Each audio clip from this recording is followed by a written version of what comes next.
Assalamualaikum warahmatullahi wabarakatuh. Selamat pagi semuanya teman-teman. Perkenalkan, nama saya Bowi Diantoro dengan NIM 202440640523. Di sini saya akan mempresentasikan hasil tugas saya yang berjudul Analisis Perbandingan Pendidikan Formal, Non-Formal, dan Informal dalam Meningkatkan Kualitas Sumber Daya Manusia. Sebelum memasuki materi yang akan saya bahas, di sini saya akan memberikan sedikit informasi bahwa yang kita ketahui pendidikan dibagi menjadi 3, yaitu pendidikan formal, non-formal, dan informal.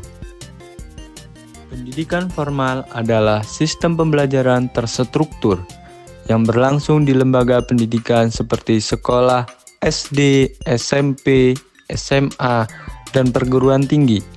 Tujuannya untuk mengembangkan pengetahuan, keterampilan, dan sikap peserta didik melalui kurikulum yang telah ditetapkan oleh Dinas Pendidikan atau dinas terkait. Pendidikan formal biasanya memiliki jenjang yang jelas, mulai dari pendidikan dasar atau di sini sudah dijelaskan yaitu SD atau sekolah dasar, menengah yaitu SMP atau sekolah menengah pertama, hingga perguruan tinggi dan juga sekolah menengah ke atas atau SMA. Selain itu, pendidikan formal juga mempersiapkan individu untuk memasuki dunia kerja dan berkontribusi pada masyarakat. Dalam prosesnya, pendidikan ini menekankan pentingnya nilai-nilai seperti kedisiplinan, kerja keras, dan kerjasama. Pendidikan formal memainkan peran penting dalam membentuk masa depan individu dan kemajuan bangsa. Kemudian di sini masalah pendidikan formal. Masalah pendidikan formal mencakup beberapa aspek. Di antaranya adalah kurangnya tenaga pendidik yang profesional. Selain itu, banyak para guru yang tidak menggunakan metode pengajaran yang baik dalam mengajar dan kurangnya jiwa pendidik. Mereka hanya bisa mengajar tapi tidak bisa mendidik.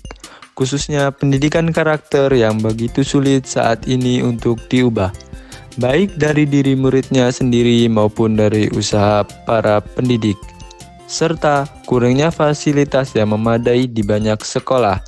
Sistem pendidikan juga sering dianggap kaku, tidak mampu mengikuti perkembangan teknologi dan kebutuhan dunia kerja. Selain itu, beban kurikulum yang terlalu padat membuat peserta didik kurang fokus pada pengembangan kreativitas dan keterampilan praktis. Masalah lain termasuk rendahnya kualitas guru, kurangnya pelatihan profesional, dan sistem evaluasi yang belum optimal. Semua tantangan ini memerlukan perbaikan untuk menciptakan pendidikan formal yang lebih inklusif dan relevan dengan kebutuhan zaman. Kemudian, pendidikan non-formal.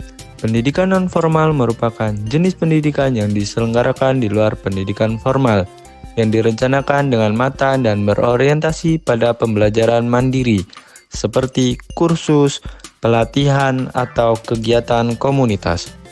Tujuan pendidikan non-formal adalah untuk mengembangkan keterampilan praktis, pengetahuan tambahan, atau nilai-nilai sosial yang relevan dengan kebutuhan individu atau masyarakat. Pendidikan ini sangat berguna untuk mereka yang tidak dapat mengakses pendidikan formal atau ingin meningkatkan kemampuan tertentu.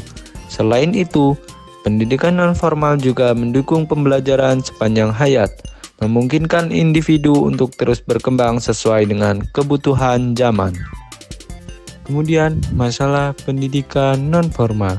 Masalah yang sering terjadi dalam pendidikan non-formal adalah kurangnya kesadaran masyarakat tentang pemahaman pendidikan, sehingga pergaulan menjadi rusak dan individu tersebut tidak bisa mengartikan betapa pentingnya pendidikan bagi dirinya sendiri kelak, maupun bagi masyarakat sekitar, serta kurangnya pengakuan dan akreditasi yang setara dengan pendidikan formal, keterbatasan fasilitas dan sumber daya, serta kesenjangan kurikulum, akses terbatas di daerah terpencil, kurangnya kualitas tenaga pengajar, dan stigma sosial terhadap pendidikan non-formal juga menjadi tantangan. Selain itu, dukungan pemerintah yang minim sering menghambat pengembangan sektor ini. Untuk mengatasi masalah ini diperlukan perbaikan dalam kurikulum, peningkatan kualitas pengajar, serta memperluas akses dan infrastruktur pendidikan non-formal agar lebih inklusif dan dapat berperan maksimal dalam pemberdayaan masyarakat. Dan yang terakhir adalah pendidikan informal. Pendidikan informal adalah pendidikan keluarga, di mana keluarga berfungsi sebagai lembaga pendidikan yang pertama dan paling utama. Pendidikan informal adalah proses pembelajaran yang terjadi di luar sistem pendidikan formal maupun non-formal, seringkali tanpa kurikulum resmi. Pendidikan ini berlangsung secara spontan dalam kehidupan sehari-hari, seperti melalui pengalaman, interaksi sosial, atau keluarga. Contohnya, termasuk belajar keterampilan hidup, nilai-nilai budaya, atau pembelajaran lewat media massa dan internet. Meskipun tidak terstruktur, pendidikan informal memiliki peran penting dalam pengembangan pribadi dan sosial seseorang, karena memungkinkan individu belajar sesuai dengan kebutuhan dan minat mereka. Namun, tantangan utama pendidikan informal adalah tidak adanya standar yang jelas, sehingga kualitas dan hasil pembelajarannya bisa sangat bervariasi. Masalah pendidikan informal adalah kurangnya perhatian keluarga kepada anak, minimnya keadaan keluarga sehingga banyak anak mereka yang tidak mampu mengenyam pendidikan tinggi. Selain itu, pendidikan informal seringkali tidak diakui secara resmi, sehingga sulit untuk dipertanggungjawabkan dalam hal pencapaian atau perkembangan karir.